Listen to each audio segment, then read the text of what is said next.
Good morning. This joy I have, the world didn't give it to me. This joy I have, the world didn't give it to me. This joy I have, the world didn't give it to me. The world didn't give it, the world can't take it away. You should stand up if you're able. This peace I have, the world didn't give it to me. This peace I have, the world didn't give it to me. This peace I have, the world didn't give it to me. The world can't give it, the world can't take it away. This love I have, the world didn't give it to me. This love I have, the world didn't give it to me. This love I have, the world didn't give it to me. The world didn't give it, the world can't take it away. This joy I have, the world didn't give it to me. Oh, this joy I have, the world didn't give it to me. This joy I have, the world didn't give it to me. The world didn't give it, the world can't take it away. The world didn't give it, the world can't take it away. The world didn't give it, the world didn't take it away.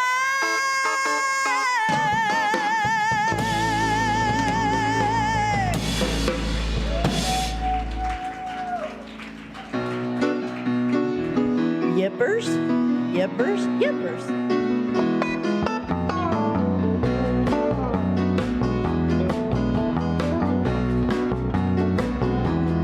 I release and I let go. Let the Spirit run my life, and my heart is open wide. Yes, I'm only here for God. No more struggles, no more strife. With my faith, I see the light. I am free in the Spirit. Yes, I'm only here for God. I release and I let go. Let the Spirit run my life, and my heart is open wide. Yes, I'm only here for God. No more struggle, no more strife. With my faith, I see the light. I am free in the Spirit. Yes, I'm only here for God.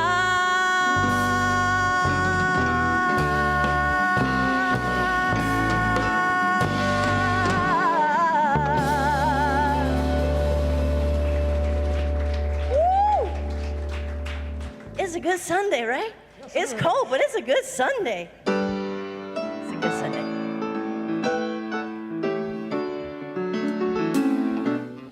Love is my decision. It's up to me to give of my heart.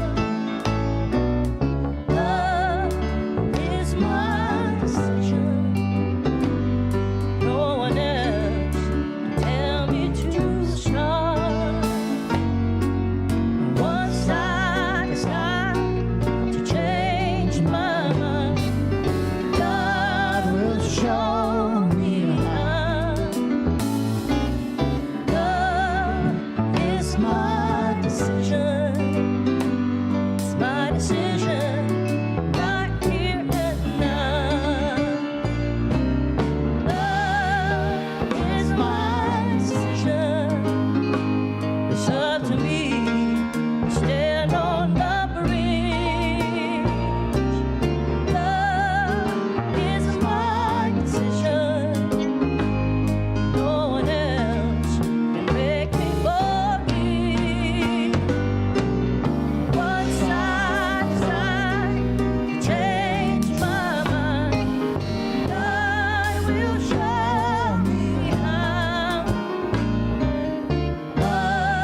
decision.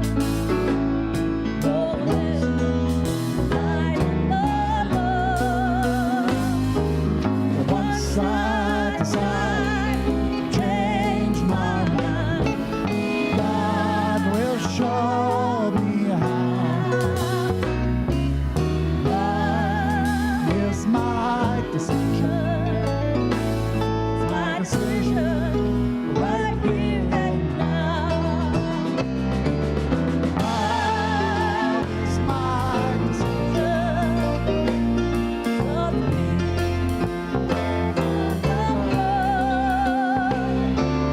Love is my decision.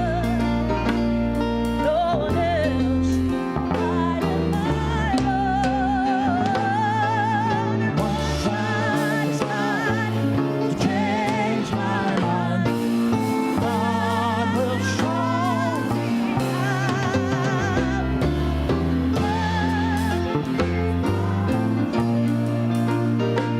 It's my decision right here.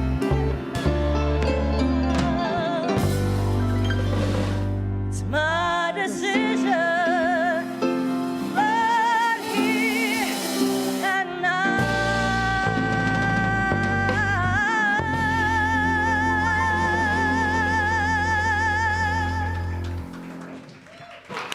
Good morning, Unity Church of Overland Park. Good morning, all of you who've gathered in the room. Those of you who are tuning in from our virtual balcony on Facebook and YouTube, we bring you into this sacred space with us. And good morning, Envy, Reverend Fred, and the UCOP band.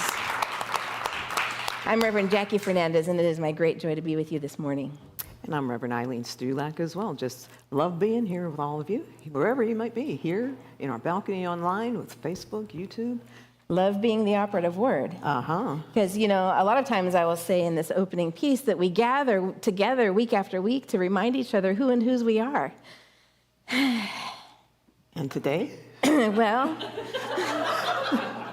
do we really exist in this moment right I mean, now? that's the question. You got the answers in about 20 minutes for us? Are we in a state of non-existence? I don't know. As expressions of the one holy presence in the universe, do we not exist? Wait, who said that? God.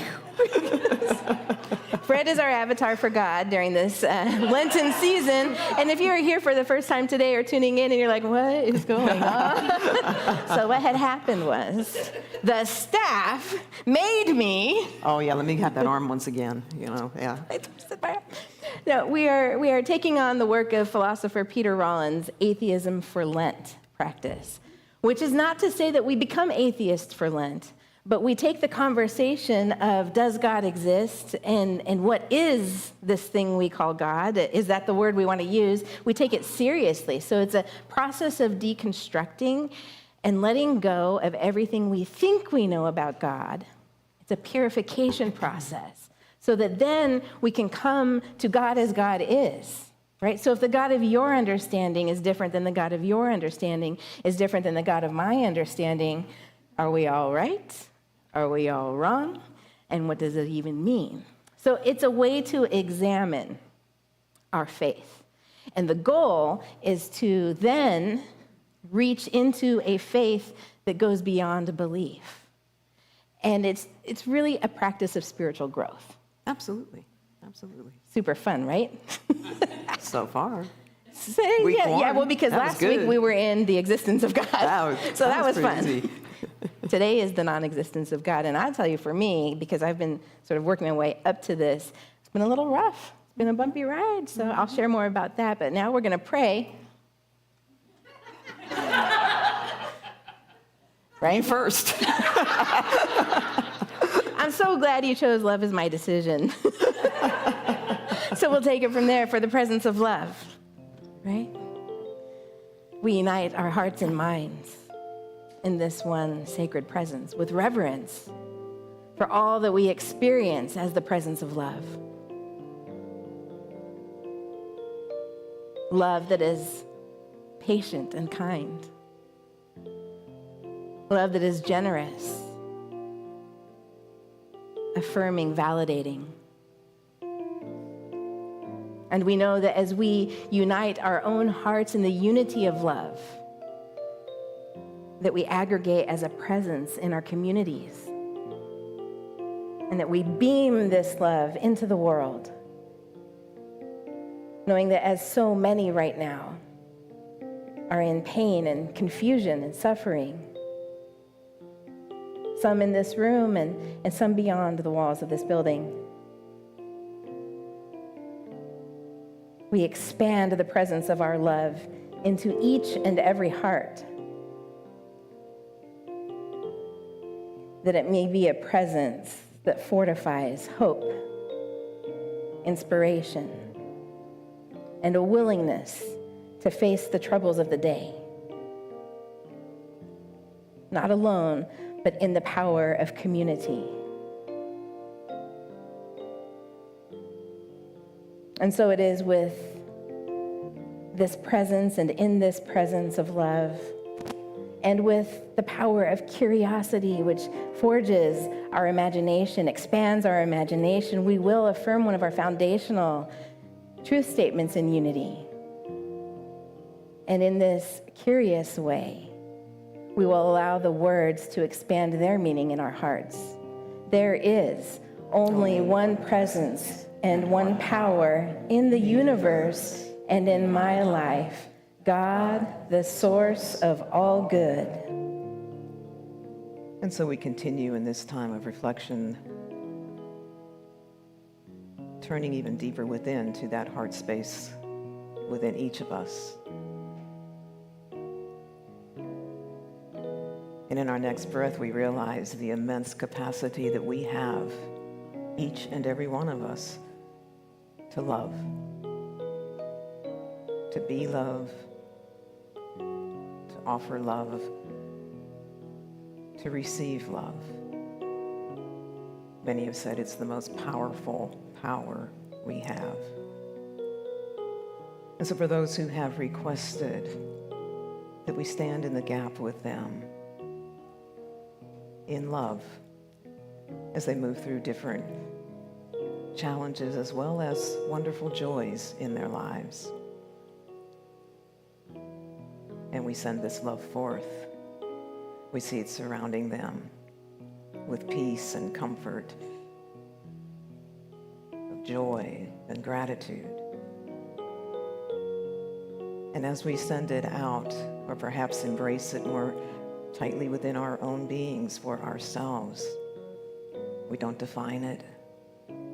We don't prescribe particular ways we would like to see it unfold. We just simply let it be. We let it be the love in action that we in this ministry have been for decades. So for the opportunity to immerse ourselves in love, we are so grateful. And so it is. Amen. And so we join with unity communities around the world as we affirm together our collective vision statement, a world powerfully transformed through the growing movement of shared spiritual awakening. Let's continue with music. Come on up, MB.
That pause, is it over? Is she done?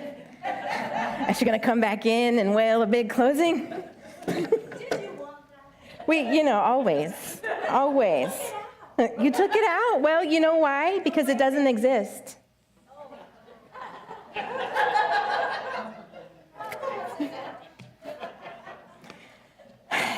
Okay, guys.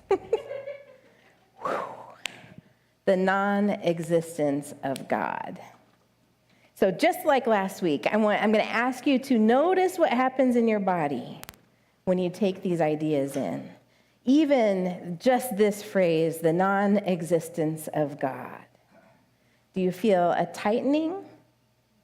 Do you feel an excitement, curiosity, enthusiasm, eagerness? Anybody? Do you feel a little afraid? Are you looking around to see where the lightning bolt's going to strike? Are you wondering how we're going to get through this? And when can we get back? How many days until Easter? The non-existence of God. So last week, we stayed in our zone of comfort, right, with the existence of God. And I shared with you, and I apologize for our balcony folks, we lost our live stream. And I'm pretty sure that was not divine intervention. But it happened. It was a thing that happened. So I'm just going to recap very quickly. We talked about Thomas Aquinas and his 5 ways, his proofs for the existence of God. And so basically they were all like everything's in motion, therefore there had to be a first mover. We can't just have gone back into infinity and things were just always moving. We exist. So if every expression of existence is contingent upon something else, the chicken and the egg, right? There had to first have been something that didn't need a contingency, right? And so his basically assumptions are that because something had to first exist, something had to first set things in motion, there is order in the universe, therefore there has to have been a designer of that order, an intelligence of that order, that basically that's what we all call God. Therefore God exists. Now, the problem with that is that he's assuming we all call that God. And he decides there had to have been a first mover. There had to have been a first cause. There had to have been a great designer. That's his assumption. Well, somebody else could just say, well, no, there didn't. It could have gone just back. If time is eternal and infinite, then there doesn't have to have been a first, because to say first puts you in the construct of time, which isn't real, right? So Kant and many other philosophers, they say, look, you can logic your way into the existence of God. You can also, with sound logic your way into the non-existence of God. Therefore, logic is not going to get you anywhere except where you want to go. How's your week been? I have notes because I want to stay in a particular order. So every day in this program, Peter Rollins sends an email and gives a reflection on a philosopher, both atheistic or theistic. For example, we heard from Meslier, who was a parish priest, 17th, 18th century.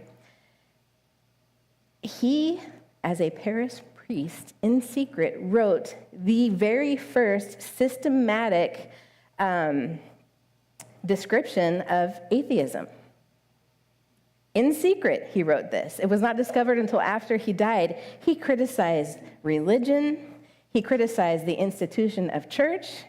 He criticized belief and faith. And it is the first sort of like, here, lay it all out. Here it is. In secret, of course, because we know what would have happened to him at that time if he hadn't. So out of that has come this idea that only a good Christian can truly be an atheist. Also, only a good atheist could truly be a Christian. What? Because what he actually shows us is that you have to be so inside the institution or the framework of whatever it is that you believe to really, really know intimately the contradictions. Yeah. So you have to get all the way into it in order to unearth it, right? To understand it that intimately that you can say, this no longer works, or this is where it breaks down, okay? So it's, again, we're just sort of in this space of exercise, right? I'm going to exercise what I believe and sort of play it out and see where it breaks down and what are the implications for my life. Now, I'm going to just guess that most of us don't think of our spiritual practices or our faith as an exercise. Most of us hold very dearly and nearly, right, to our faith experience, to whatever it is our belief. Some of us have come to our belief through the fire, right? Some of us had it handed to us and we never really found a reason to question it because it just worked. Some of us had it handed to us and we're like, this does not work. I'm going to go get my own. So wherever you are on your journey is your journey. And what I think is important for us to really keep in mind as we go through this journey together is there is no requirement of destination. We are not all going to land in the same place. We didn't start from the same place. And again, in unity, we are not dogmatic in our theology. We don't say, this is what you must believe. We equip you with tools with which to refine your own belief and your own experience. So I think that's really important to keep in mind, and also because many of us have had an experience where we've been forced to believe a certain way. So when we see the non-existence of God or existence of God, it is natural for us to get sort of a little defensive, right? Because if you had the experience of, I've hard-earned my faith, I have hard-earned my belief in a divine presence and who I am inside that belief, it can be really scary to think of letting that go. Okay. You with me? You're right. Can I proceed? Because it's going to get... Okay. So I'm going to start with something that really is going to, I think, if you haven't thought extensively about this, it's going to touch our hearts in unity. Okay. So the classic argument. If God is omnipotent, all-powerful, and all love, all good, and there is evil in the world, then either God is not all-powerful to get rid of that evil, or God is not all-benevolent and chooses not to get rid of that evil. Heads shaking, people scooching to the front of their seats or to the back of their seats. That is the classic argument, right? The sort of like you can't have it every which way. If you say that a definition of God is the most powerful being, whatever that being is, probably not Sky Daddy, right? But some presence, and that presence is by nature benevolent, all good, a source of all good. We say it every week. All powerful, all good, and there is pain and suffering in the world. What the what? What the what is going on? And how do we work around that? And before you get to, well, here's the answer. I have a nice, clean answer for this that I have devised so I don't have to face the contradiction. How many of you, don't have to raise your hands, but how many of you have that experience? I've got an answer for that. I've got an answer for that. Because if I live in the contradiction, it's very uncomfortable. And also, what can I say about this idea of God? And what does this idea of God do for me that will go away if I have to face this contradiction? So, let's not dive into the depth of despair. Let's remember that this is all for refinement. I'm not trying to take your God from you. I'm trying to say that perhaps the non-existence of God is wrapped tightly around the God that shouldn't exist in your mind, the God that would punish you, the God that is all-powerful and wants your worship. the God that doesn't accept you as you have been created by that God. So perhaps it's not just that God doesn't exist, but what idea of God, what is the God of your understanding, should that exist? And is there something about that understanding, something about those beliefs or that flavor of faith that you really, really would do well to let go of and let that not exist? Because then what are you left with? The search for God. Maybe the search for meaning. Maybe the search for worth.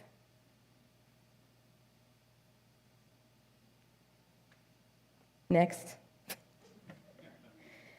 So this idea that we each have our own understanding of the divine, which none of us can prove, right? That we're this or the other, is really, so if I say, well, God can't be all loving and there is pain and suffering in the world, what, like, anybody willing to share, like, your retaliation for that, your defense for that? Anybody? Like, what comes to mind? Right? Free will. What in our minds think good is, or what we think bad is, maybe that's what needs to be. Maybe the problem is how we judge good or bad, right? Maybe if we wait long enough, what we thought was bad is good, or what we thought was good is bad, right? Yes? He said, I create both good and evil. God said, I create both good and evil. I've also heard, well, people are responsible for evil. God is responsible for good. Okay. I mean, but, so we try to solve the problem, right? The contradiction. And we come up with some ways that might make us comfortable, some ways that still, we're like, it's a little wobbly, but I'm going to stand on it. Okay, so let us begin with a parable. This is not from the Bible. It is a parable developed from a tale told by John Wisdom in his haunting and revelatory articles, Gods. Once upon a time, 2 explorers came upon a clearing in the jungle. In the clearing were growing many flowers and many weeds. One explorer says, some gardener must tend this plot. The other disagrees. There is no gardener. So they pitch their tents and set a watch. No gardener is ever seen. But perhaps he is an invisible gardener. So they set up a barbed wire fence.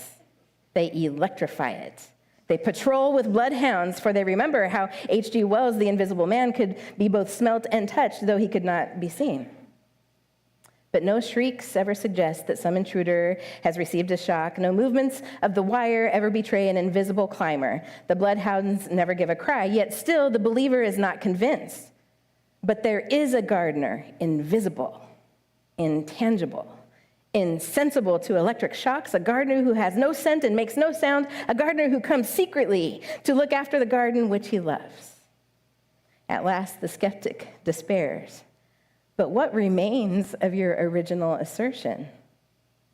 Just how does what you call an invisible, intangible, eternally elusive gardener differ from an imaginary gardener, or even from no gardener at all?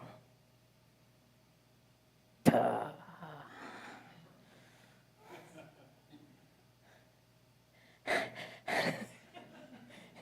I mean, I'm a minister, right? It's my job to come up here and talk about God. I am sweating bullets. And I think, and I stand behind, I'm not really blaming it on the staff, I stand behind the power in this conversation for our spiritual growth, right? I stand behind that. And to do it well means it's going to get uncomfortable, and it's going to leave us like, I don't know about that. I don't even want to think about that. Look, my life is hard enough without you going and roughing up everything that I have already made sense of so that I can find comfort. Because maybe there is something waiting for you on the other side that is actually more powerful, more inspirational, more comforting. And I also have to say, maybe not. Right? It's up to you. But so, unicorns exist. Where? In our mind. Or not. So existence itself cannot be proof of God, right? Existence of a thing or an idea cannot be proof that it actually exists. It can exist in mind, imagination. So where does that leave us with our understanding of God, this invisible gardener? If the idea is that to solve the contradictions of all benevolent, all powerful, and yet evil and suffering persist in the world, is to say, well, this, and then that, and then, well, he's invisible and tangible, and like, well, some people deserve to suffer, or some people create their own suffering. Like, if we keep, like, qualifying every definition, then eventually we take away any meaning of the thing itself. So that's another idea. Therefore, there is no God, or maybe there is, but what's the difference? The meaning you make of it. Okay. We can keep going? Because here's the biggest flex, I think. Wait, before I get there. Francis Bacon, let's go to art. Let the artist help us out. He's not going to help us out. He's not going to help us out. Francis Bacon, 20th century, like born in early 1900s, passed away, I think, in 1992. What if suffering means nothing at all? So he became consumed with painting depictions of the crucifixion and human suffering.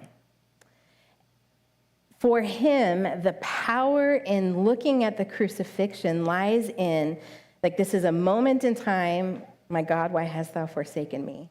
That God has left Jesus hanging on the cross. There is no redemption in this moment. There is no consolation, no comfort in this moment. There is just pure suffering. So what is it to say if we contend with, experience suffering without any consolation, without saying there must be a reason, or this will lead to your great healing, or even after the fact, if you say, well, what I really learned, and it brought me closer to God, deeper in my faith, what if we just sit in the suffering and take it for what it is? Nobody wants that, all right? Moving on.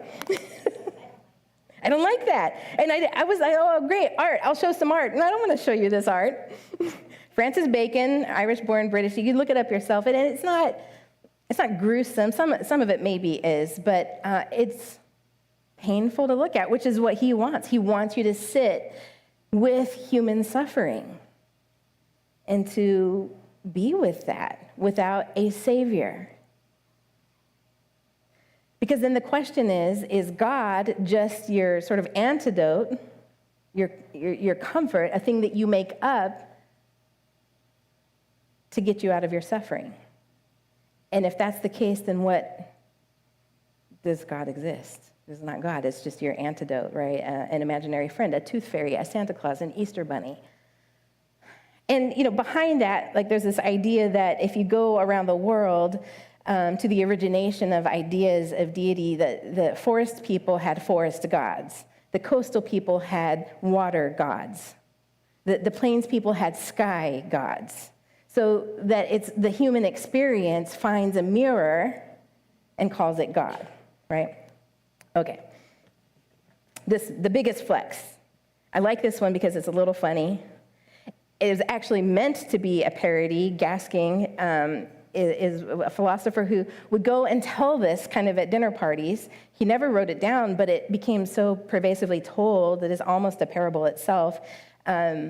And it's meant to be funny, but he's making fun of philosophers who are not being funny, who are trying to be serious. So it's a parody on logic, right? So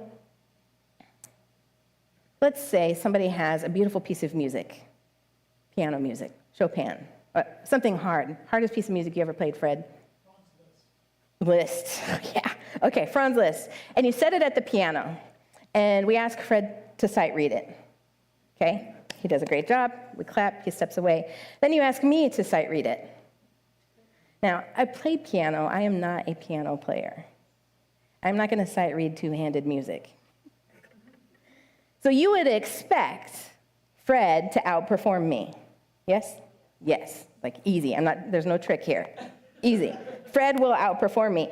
But if I sat down, being who I am, in a moment of inspiration and whatever you want to call it, I outplay him, that is a bigger win than Fred outperforming me, right? Because you expect that. So yeah, no big deal.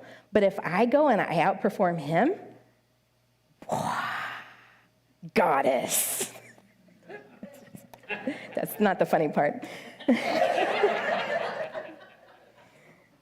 So the idea here is that if God is the most powerful form of existence, entity, whatever words you want to put around it, but the most powerful power in the world beyond anything else, the thing that would be more powerful than that is a void of existence, non-existence, who creates everything.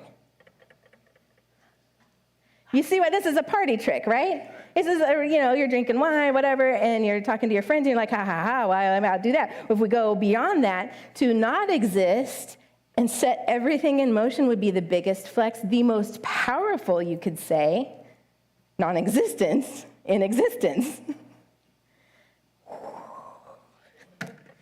But Peter Rollins contends that this is actually quite profound. This is more than just a party trick, right? It's more than just a parody.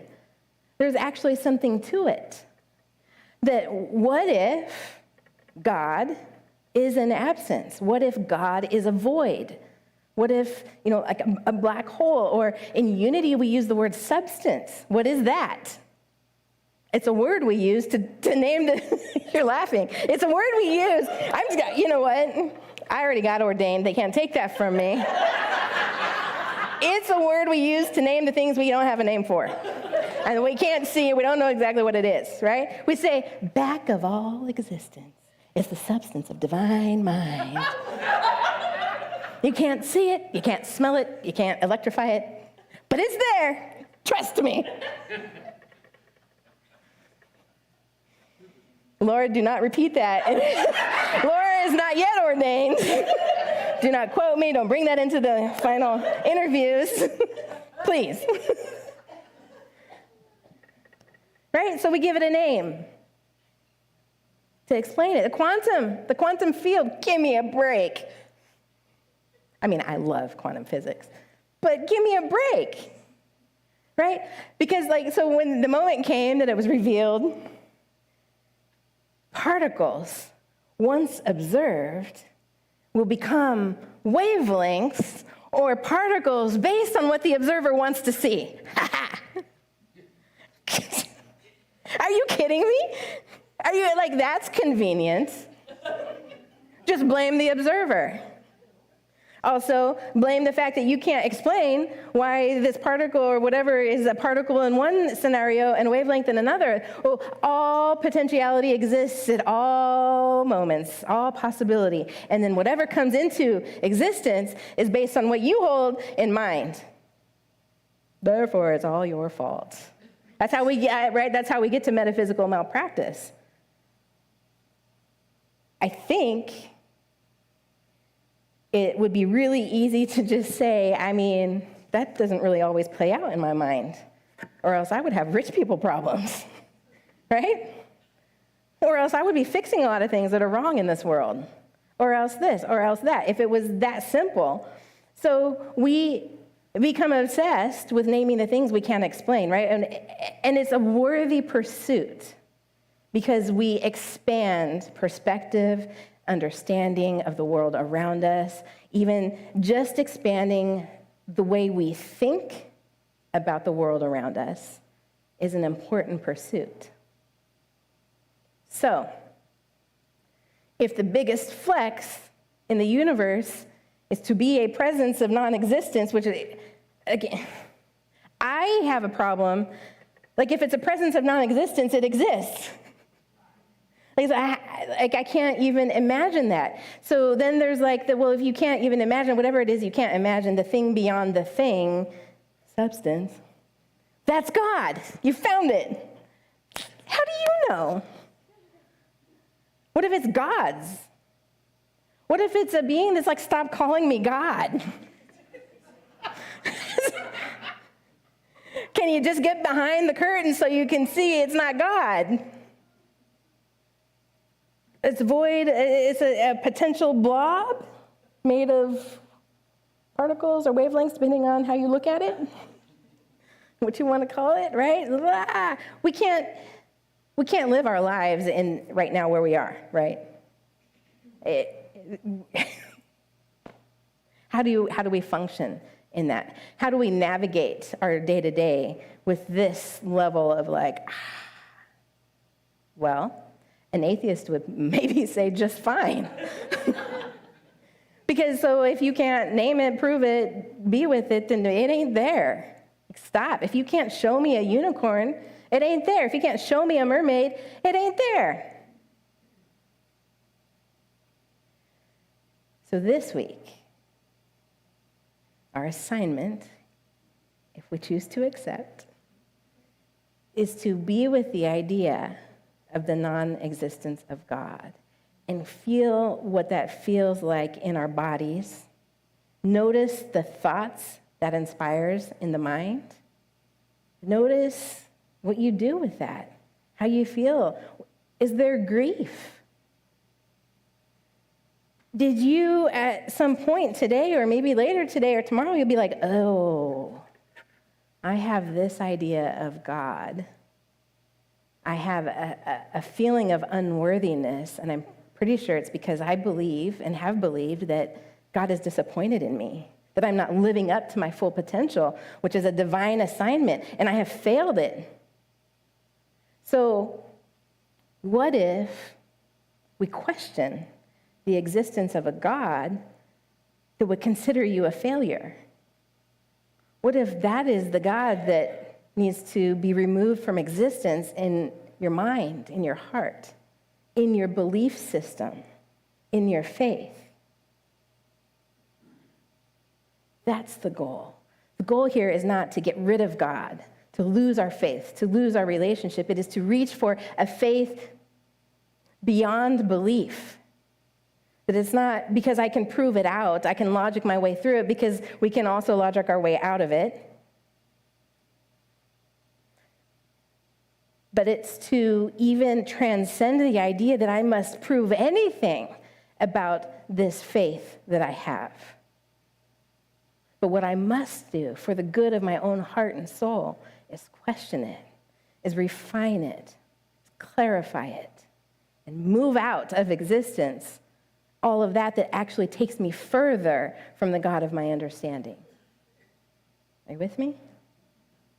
It's not easy. Old habits are hard to break. If in a moment of fear, your first response, like, I'm going to pray. What if you don't do that? What if you don't pray? What if you sit with the discomfort of whatever that experience is? Whatever the experience of suffering is, and don't pray? Why would I do that? Because that prayer action is serving something. It might be so deeply habituated that you aren't even sure what it's serving anymore. Maybe it helps you actually just deny and avoid the suffering that's actually happening. What if that process of engaging prayer actually disempowers you because I'm just going to leave it to God and I'm just going to do what I can do and let God take care of the rest? And so we avoid responsibility. We don't own our own power, which we might even say, if asked, no, I have divine power, divine authority. I'm just not going to use it in this situation because it's scary, uncomfortable. Other people will judge me or won't like what I have to say. I can't set this healthy boundary. I'll be rejected. So this is not an exercise really for fun, not for funsies, but for deep internal evaluation of how you practice your faith. And are you doing it in a way that truly allows you to be the expression of life and love and light that you were created to be by whatever does or doesn't exist? Okay?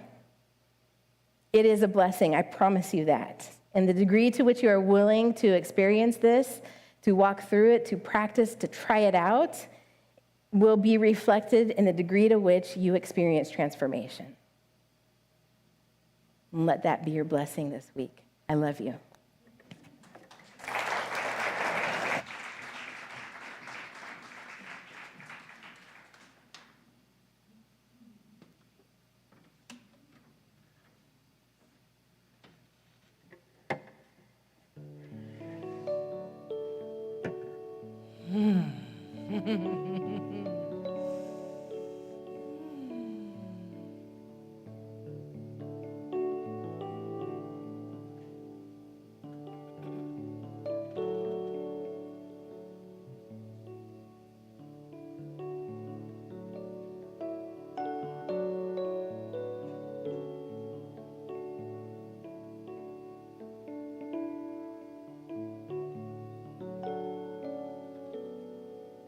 Lead me, love, lead me on. When I'm weary, make me strong.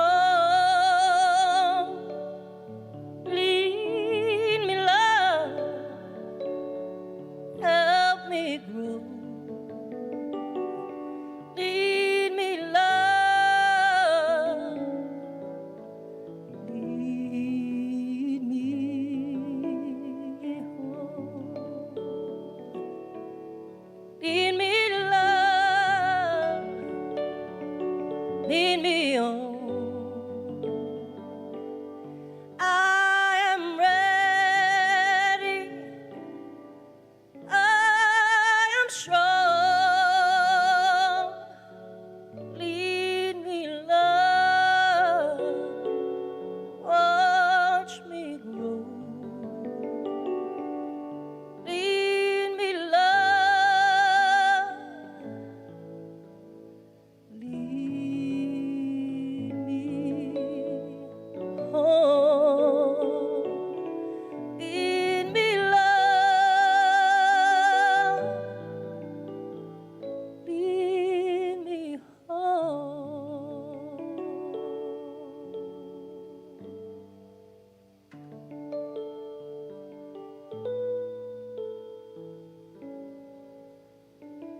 I invite you to settle in right where you are,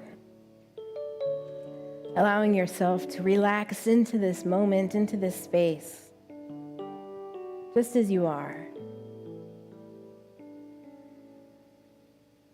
in your body temple. If you haven't already, I invite you to close your outer eyes and open the inner eye to the wondrous experience that is you.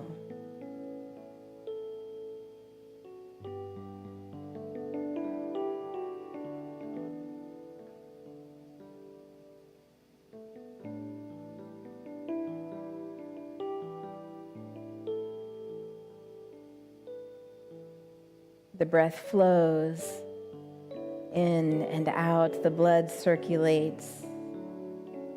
The systems of our body, by and large, take place without our even noticing.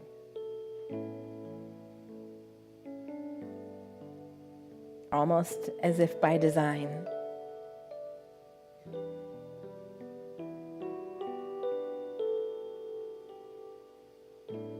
And so we just rest in the presence and the existence of our own self, our own being.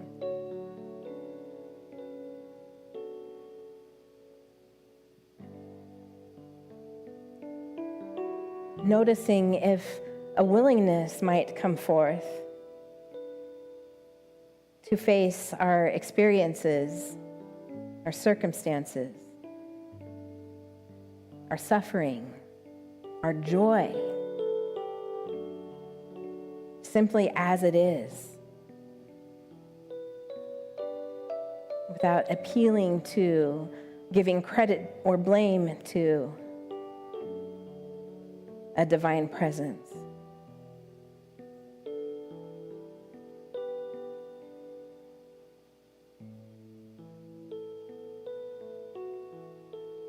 Can we cultivate compassion in a way that might have diminished before if we just said, well, I just leave it to God, taking no responsibility?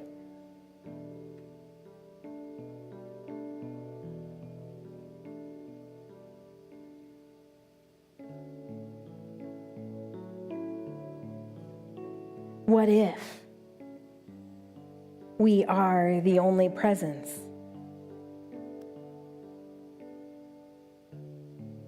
How then might we live?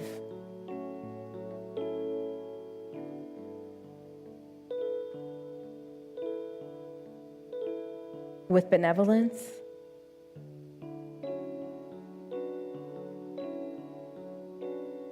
With unity? With belonging?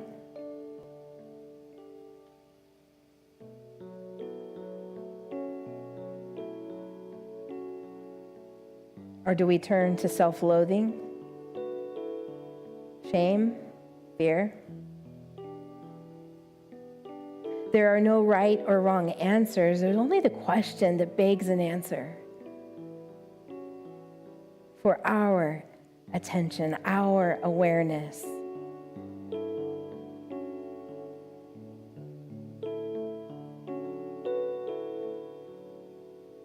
Because it is in this place of honesty, authenticity, that we can truly reach into a faith beyond belief. So we must take time apart from the habits of our faith practices.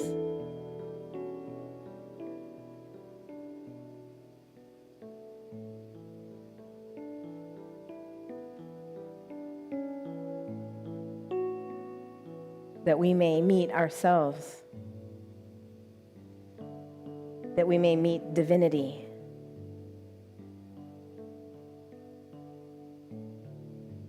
Again for the first time, anew and renewed.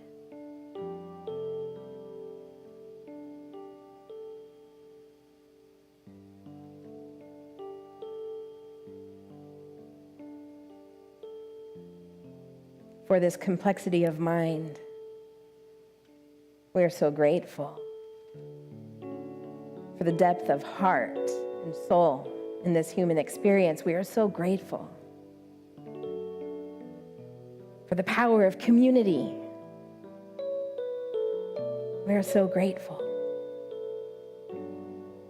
And for a willingness to take responsibility for our own destiny, we are so grateful. For the ways that we can use our gifts and our interests to shape the world we live in. Gratitude overflows.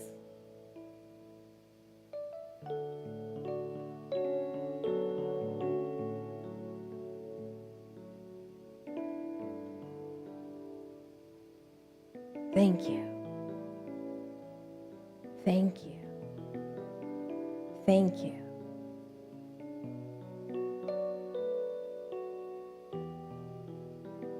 So we let the feelings and the questions, the ponderings be.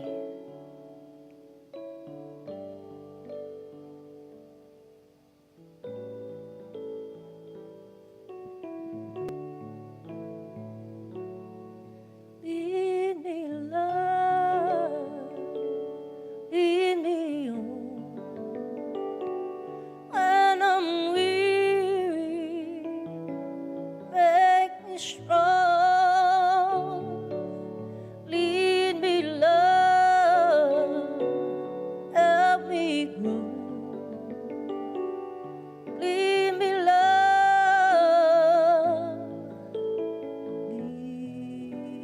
lead me home. Lead me, love, lead me home.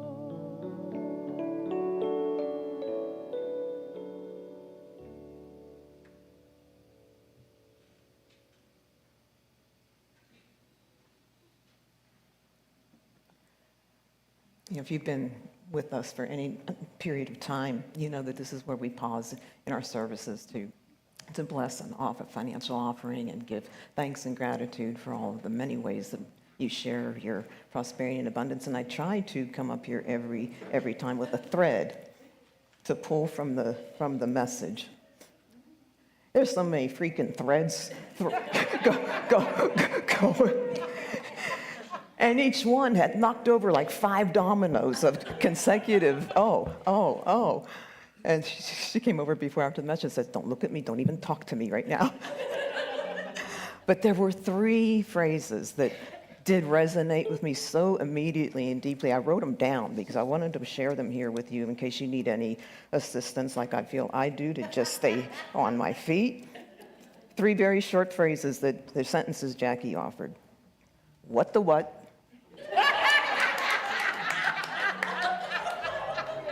That sums it up. I got more. What's the difference? And give me a break.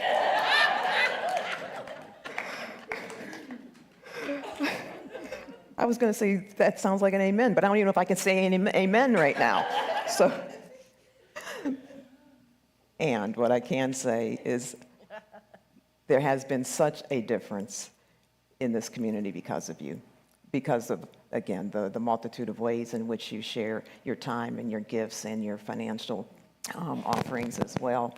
And it's also helped us make a difference because every month we have our council meeting and they discern a spiritual gift, a tithe, to send out into the world. And so as we move into our time of speaking our blessing, we will be sending out this month's tithe to, make sure this is a new entity, I want to say it right, within Unity Communities and Leaders. And as part of the acquisition and merger took place between Unity Worldwide Ministries and Unity World Headquarters. And this is the division or the department of the new structure that is in support of ministers and ministries in all that we do. And so we are very happy to send that money forth.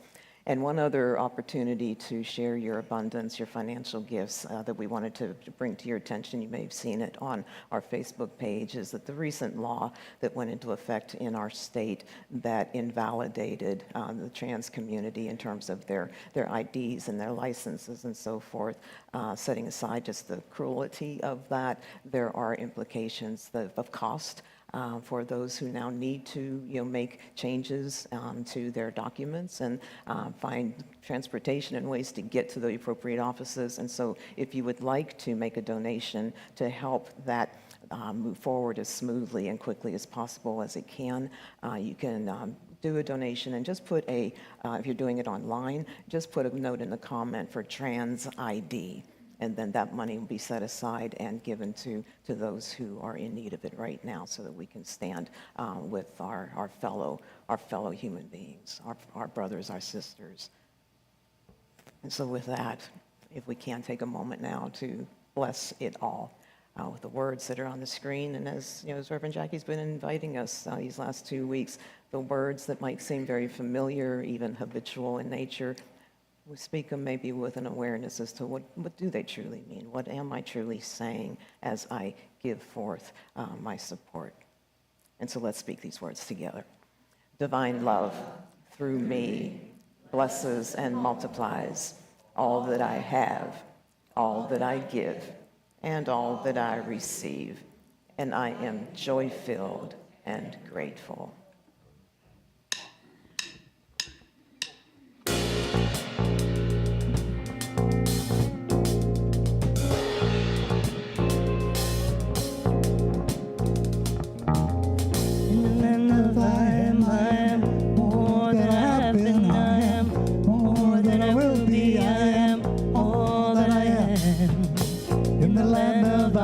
I am more than I have been. I am more than I will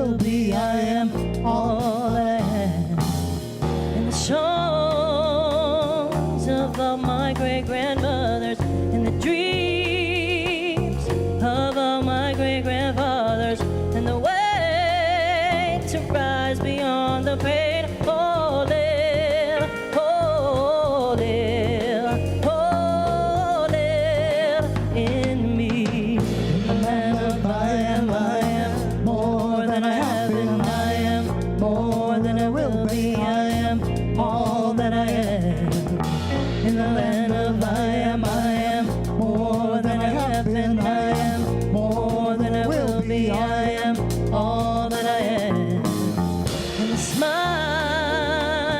of all the unborn children and the dreams of a better day to come and the dance of heaven with the earth. Oh, live, oh, live, oh, live in me. in the land of I am more than I have been. I am more than I will be. I am all that I am.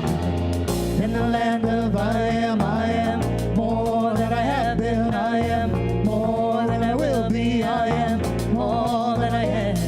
Been robbed and disgraced, abused and displaced. Been robbed and disgraced, abused and displaced. Been lied to. The lies can be seen through in the land. You can't fall from grace in the land. Cannot be heard in the land. There's more than enough in the land. You're always home, always home, always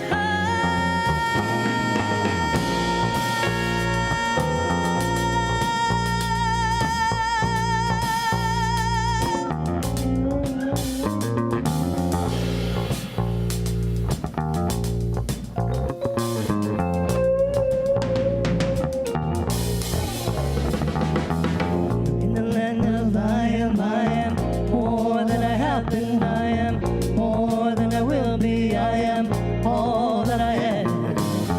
In the land of I am more than I have been. I am more than I will be. I am all that I am. And the song of my great grandmother and the dreams of all my great grandfathers and the way to rise beyond the pain. Oh, live, oh, live, oh, live in me.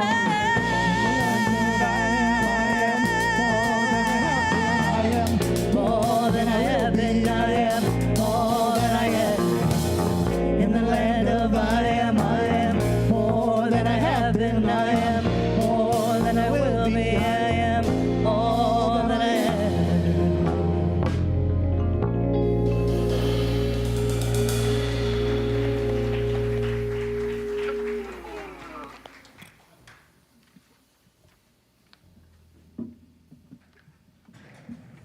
Good morning.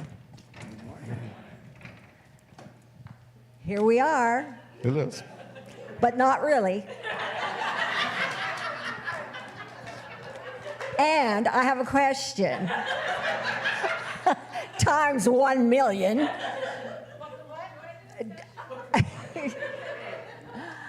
If God doesn't exist, neither do I. So I exempt from the assignment? We'll just move on from there, I guess. All right. Okay. For now, prepare to welcome spring by joining in one or both of our March Quiet Path Yoga sessions with Jeffrey Skorick.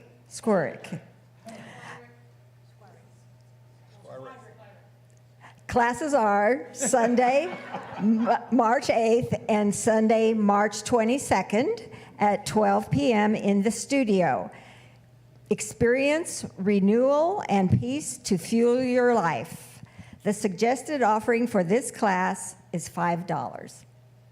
Okay, and on Sunday, March 8th, that's next Sunday, I believe, at 3 p.m., the Good Faith Network will host its Solutions Briefing at Grace United Methodist Church, located at 11485 or 11485 South Ridgeview Road in Olathe. This event, one of GFN's 4 major annual gatherings, brings together our spiritual communities to share updates on current justice initiative research, and lay the groundwork for the Nehemiah Assembly. The goal of the assembly, taking place in late April, is to gather 2,000 people, of which we'll be part of, at the Church of the Resurrection to present our solutions and requests for action to Johnson County officials and leaders. For questions, contact Reverend Eileen or UCOP GFN leaders Angela Herman, Vanessa Kane, or Joan Priolo. We'd like to invite you all to join Marlene Feder, a clinical counselor and soul collage facilitator, in the Soul Collage Play Shop on Sunday, March 15th from 11:45 a.m. to 1:15 p.m. in the studio. Explore how collaged images can come together in a way that reveals our internal world. No experience is required and all class materials are provided. The fee for the class is $20 per person. Sign up through the link in our newsletter or in all the community connections, or in the community connections room. Okay, and save the date for our spring UCOP Fair, Spirit Fair. The fair will open at 4 p.m. on Friday, April 17th, with vendors offering their services and products here in the ballroom. At 7 p.m., join Shelley Wilson in the studio for her Messages from Spirit. She'll answer your questions and share messages from your angels, guides, and loved ones. Then the fair continues Saturday, April 18th from 10 a.m. to 5 p.m. with vendors and special presentations throughout the day. You can get tickets for Shelley's event in our Community Connections room or online via the link in our e-news. Be sure to visit our website and subscribe to our e-news for these and all activities taking place here at the ministry. And now please join with me in speaking our mission statement together. Unity Church of Overland Park transforms lives and empowers people to make a difference in the world. And now let's bless our UCOP kids. Do we got any today? Thank you, Barb and Tony. So we'll just hold all of our young people in our lives, in our community, and in our hearts as ourselves as we bless each and every one. We love you, we bless you, we appreciate you, and we behold the perfect expression of the Christ presence that you are. All right. So next week, first, let's recognize our volunteers for the month. It is a new month, March, and we're going to acknowledge our prayer chaplains. So if you serve on the prayer ministry team, please stand so we can show you our love and appreciation.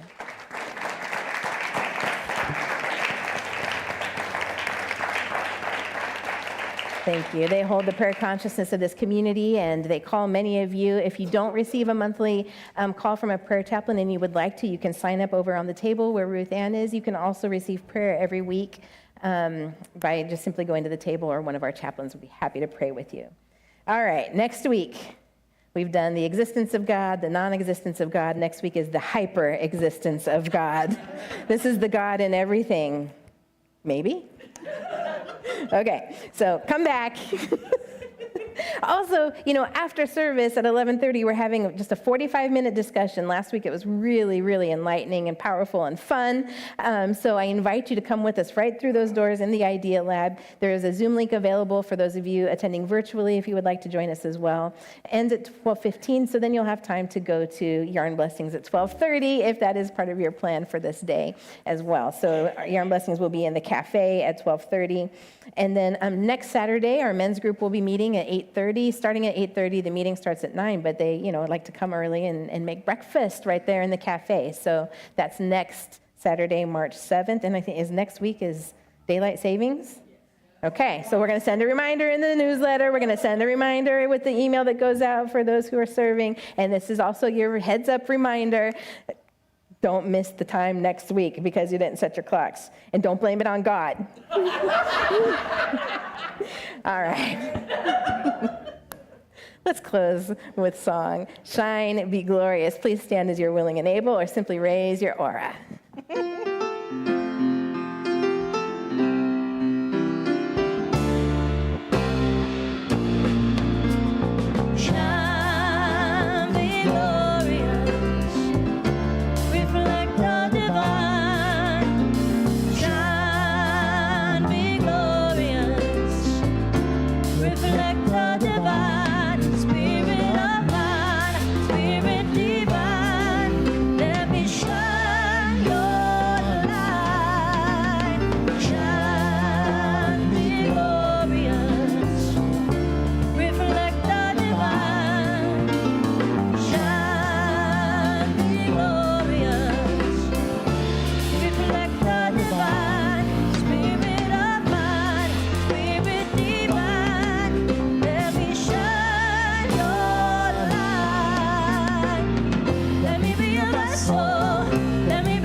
permission. Don't touch anybody who doesn't want to be touched.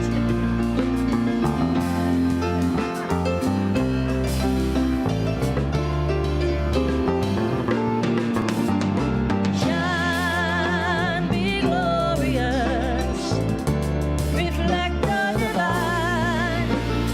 Shine, be glorious, reflect the divine.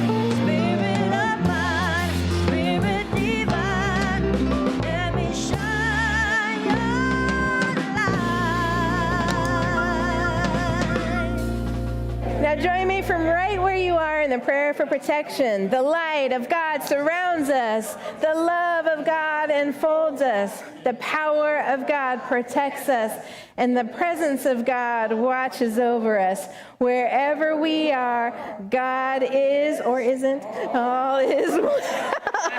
Sorry, I had to.